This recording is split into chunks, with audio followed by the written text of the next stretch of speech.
Hi. Let me see if I can get rid of that. I don't know what that's from. Hi. It's live at 1:59. Okay. I have my phone just in case. Here's an anecdote. So, see, I have this Nashville hoodie. My one daughter lives in St. Louis. So we used to fly. Now we drive because it's more fun. It's like an adventure.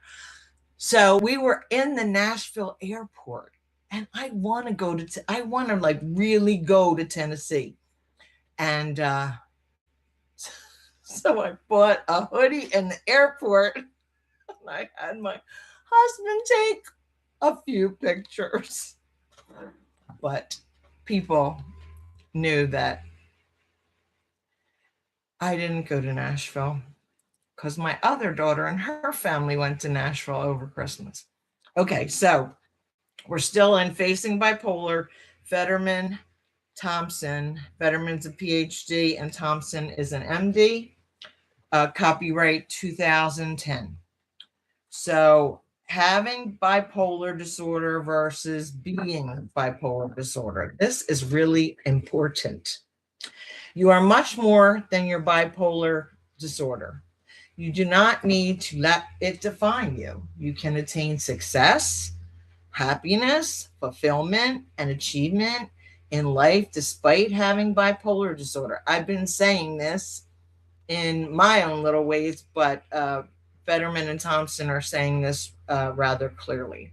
But at the same time, the bipolar experience is one that often sits at your core, in your brain, in your emotions, and consequently, very much in your sense of who you are. It's not an elbow or a foot. Generally speaking, the experience of the disorder feels more like being as opposed to having, yet you hear people in normal conversation speak of people being bipolar and of having bipolar disorder. Which do you think is nicer? When you've sprained an ankle, it typically doesn't feel central to your sense of self in something you have, not something you are. But think of the times you've been sad or depressed. In those moments you say, I'm sad. So opposed to I have sadness. In other words, feeling is being. So the reality is that many people with bipolar disorder often think of themselves as being bipolar. It just seems like semantics, but if you take it in, you can understand because that's how they feel when we use the common expression in this book. It's because we want to reflect that feeling, which is part of the experience. It's important for you to know that you are not the disorder. Define and create your future. This awareness is important to hold on to. Otherwise, you might feel with bipolar disorder that like a river rafting with any oars, where you simply being carried along and tossed about by the river's currents, eddies, and occasional rapids. While the experiences being bipolar does mean that you have an ongoing mental disorder, it is not meant to. It's one of my bags from shopping. No, it's probably my other cat. Oh man, they want to be famous. Um, it is not meant in any way to minimize or distract from your sense of individuality or power or the possibilities for your life. So, talking about anxiety disorder, although they didn't call it that, I watched Diary of a CEO with Steve Bartlett and a woman with a doctorate, and I have her name written in the other room, and I'll mention it tomorrow. But she was giving ideas on, um, uh, you know, let me just see if I can get this chat going. ideas of how to fight anxiety. She's like a social worker. She has her PhD. She's a life coach. She's helped Oprah and some other names. So I watched it because I thought, you know, anybody needs help with anxiety. So she was talking about right and left brain. She said, although, people that study the brain don't want you to just think left, right. But one side of the brain is creative and the other side is, more technical. So, okay, so I watched her. If you watch this, if you go to Diary of a CEO and you put on a guest who's petite, shorter hair than me, okay, she's helping with anxiety, but she never called it anxiety disorder. The one thing that was really funny is she had Steven put his hand out and then she pressed on it like doctors do to see what your strength or, they diagnose you of something. So when he said a lie, she told him to say, I like vomiting. She could push his hand right down because it was a lie. Then she told him to say something that's the truth, and he had strength. Really neat. And she was saying once she had an operation, and she wasn't claiming near death experience, but once she had an operation and she saw a light, and when she came out of the surgery, she said, I'm not lying anymore. I will not lie anymore. And Dr. Jordan Peterson says the same thing. To avoid lying, if the only thing you could think to say is a lie, don't say anything. Say it's not applicable or whatever. So I found that interesting. And then she said, if you foster the creative part of your brain, which I have always thought my creativity is like my best trait. And I'll tell you why. When I taught elementary school and lower grades, I would save baby food jars, which baby food used to come in, buy measuring cups, do experiment like food coloring, do experiments with little ones, get them used to the scientific method, observation, hypothesis, materials, conclusion. Everybody needs the scientific method to get through high school, to get through college, even if you're not going to be a scientist or you're not going to be a doctor. Okay. That's the way to study science. So I always felt it was creative when I found things I could do cheaply. I'll give you one other anecdote on that. So this year and last year, I bought their quarter folders, July 4th in Walmart. They have all these folders of different colors for 25 cents. And I taught 17 young people. So I would get them yellow folders for math. So math is like sunshine. We're not fearful of math. They had red for language arts and green for social studies. And I had them, put things they need to say, bring their homework back in, have a place to put it in class, have a place to put it. I'll say one more anecdote. So, school children are supposed to take home an envelope every week with all the papers that the school wants to go home. Sometimes they come back full. So, I learned myself to buy clear tie folders. I have the kids take the guts out of the school folder, put it in the clear folder, take the clear folder home, and the success of the things getting to home just, so the young person brings the clear folder back, and even if they got thrown away, at least I got them from school to home.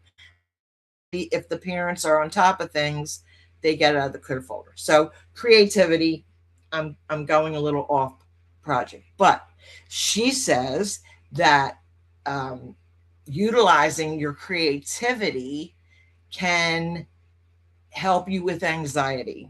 If you're if you're making things, if you're drawing things, if you're, and she started talking about beaded bracelets. And I thought, man, she's going to talk about Taylor Swift. But she said, even going back to civilizations, not that long ago, civilizations, people made beaded bracelets. And she said, like, just making that bracelet gets your mind off any anxiety you have for that amount of time. And I think she's right because I'm not an artist, I'm a musician. That being said, they have these adult coloring books. So I would pull out a page and make copies for my class. And when they did a test, turned it in, did the worksheets that were for that day, I would leave one of these adult coloring book pages and say, just, color. And it it settles them. I think it settles everybody. So I don't buy.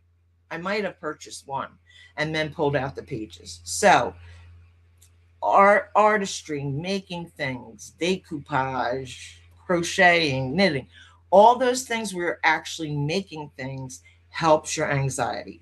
I forget how long the interview was, but in the middle, even though I watched it, I no longer took what she said seriously because it didn't seem to be based on fact and research.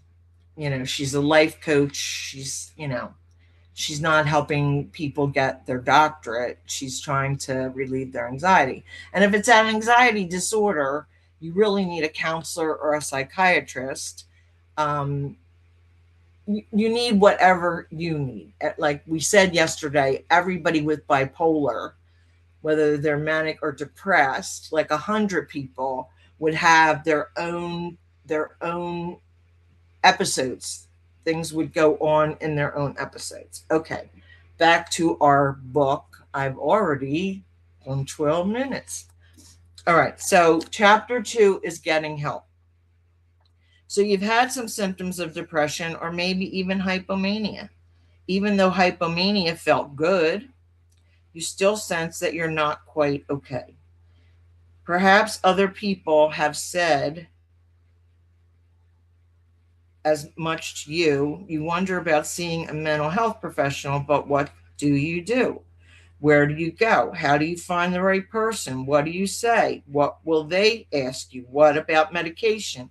In this chapter, we'll walk you through your visit with a mental health professional and we'll also give you an overview of different medications. I'm not going to go into that. Like every book, I've already told you there are antidepressants, there are mood stabilizers, and then there are sedating medicines.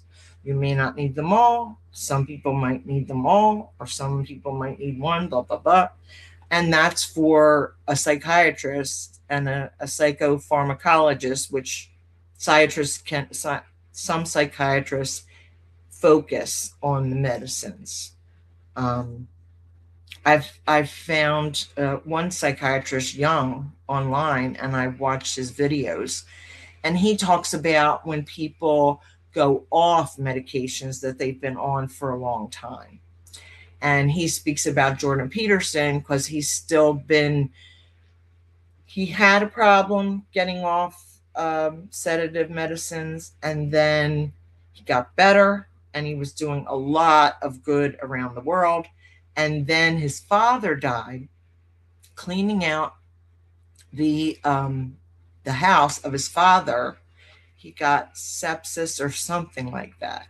And in addition, he had this reoccurring thing that comes up. Even if he's not taking the meds, he can have this recurring thing because what happened in his brain changed some of the fire. I don't completely understand it, and I'll get the name of that psychiatrist, but his particular focus is helping people get off medicine. If someone tells them they can get off medicine, he can work with a psychiatrist, and most psychiatrists know how to do this. You lower doses little by little, no rush, not down one day and down the next day. No, it's weeks and weeks on another level and weeks on another level till you get down to next to nothing. So my advice, and everyone will say this, do not change your medicine by yourself.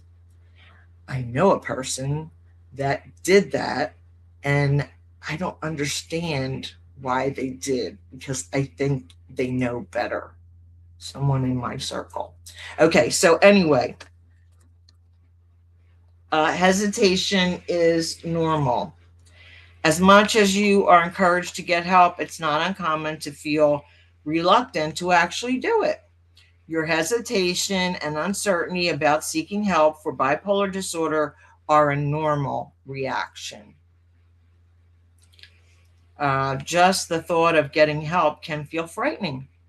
Actually, making an appointment can make your concerns seem all too real. If you can't face the visit alone, then consider bringing someone with you to your first appointment. Anyone who would make the visit feel safer and more comfortable with you. So they're not saying partner, they're not saying spouse. Maybe you have a close friend that already knows about your illness that would come and maybe make you feel calmer about the whole thing. Where was I? Kind of like having someone fielding behind you to catch any balls that you miss. That is a baseball metaphor. I like football more than baseball, and I hope that doesn't make anybody hate me. I just found out my team, some people got some free agents from my team that are really good.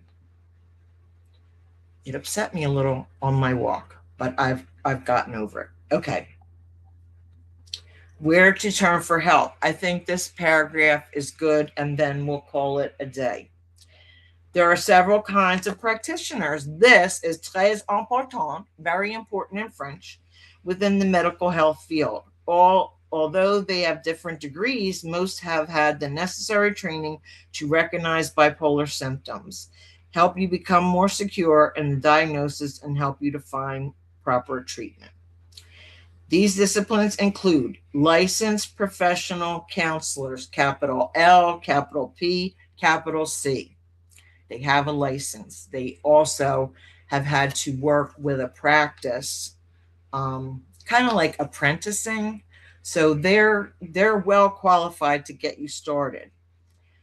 A licensed clinical social worker, LCSW. When I talked about the woman that I watched the video that's a social worker, I'm not against social workers, okay?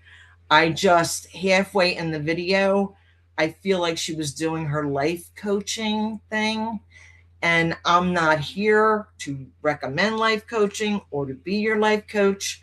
So that's why I watched a little more and then I turned it off, because the first half was very helpful about creativity, lying and not lying. Okay. Psychologists, clinical psychologists have a PhD or a PsyD. Psychiatrists have an MD. Many primary care physicians, pediatricians, gynecologists, and family physicians will also have some knowledge of the illness and be able to assist you. So my daughter is an emergency room doctor in St. Louis, and many people end up in the emergency room with physical illness as well as mental illness, or just mental illness. And she has a working understanding of that. And she knows from the emergency room, she can send people to an on-call psychiatrist or psychologist. It probably depends on the size of the hospital. I'll look up if we need more information. Okay. Many clergy have training in pastoral counseling, which includes some familiarity with major psychiatric illnesses, including bipolar disorder. They too may be able to recognize what you are up against, but you will still want to seek a referral to a mental health professional who is qualified to diagnose and treat bipolar illness. So I will say that my research, I have extra books, extra references for why I called this bipolar back room. But in my research for my dissertation, I hate to be repetitive, but I want to make sure we're all on the same page. I did anxiety disorder, bipolar disorder, obsessive compulsive disorder, major depressive disorder, which is MDD, and schizophrenic disorder. And remember what I said, I used to kind of throw away my concern for schizophrenic disorder individuals. I thought, wow, your life is a mess. You won't be able to get a job, keep a job, get your college degree, but they can. Some medicines for bipolar illness work. And my goal for my research is getting people to finish college with any of these mental illnesses that I studied, and there'll be more. There'll be more. I only zeroed in on the 5 major ones in the United States. If you need time off for an episode, I'm going to keep working besides this bipolar back room to have any college connections that I have, to give them the knowledge that was my conclusion that I read on here, and see if colleges can't get better and better. And they need steady population, and they need to be ready for helping people with mental disorders finish in 4 to 6 years. I'll tell you where my interest started for my research. Virginia Tech shooting, I have to get the date on it. And I realized, like, he was in a dorm and he shot people. I have to like re-explain that. I hate to bring up sad things, but at that time, Virginia Tech was on the cutting edge of, let's see how we can make this never to happen again, which all of my research is toward that end. I'm not on the criminal side of it, but mental disorder people, if they're on a terribly high or low episode, can ending up with the police, and the police taking them to a psychiatric hospital. So I don't have a lot of information about that. I can find ways for you to go and research that, but that's where my interest started. And not every shooter has a mental illness, but if you watch the news and you find out that they had red flags, which there are now laws that red flags can go up on a person with mental illness, that they shouldn't get a gun, or that they have to be people in law enforcement have to be knowledgeable, about that. And there are trainings in police departments now on mental illness, and I would love to be part of that. While my husband was a policeman, was my best chance, but now I have my channel and I can come straight to you. So thanks for listening. Have a great night wherever you are. If you're enjoying preview of spring weather, enjoy it, and I'll see you tomorrow. Bye.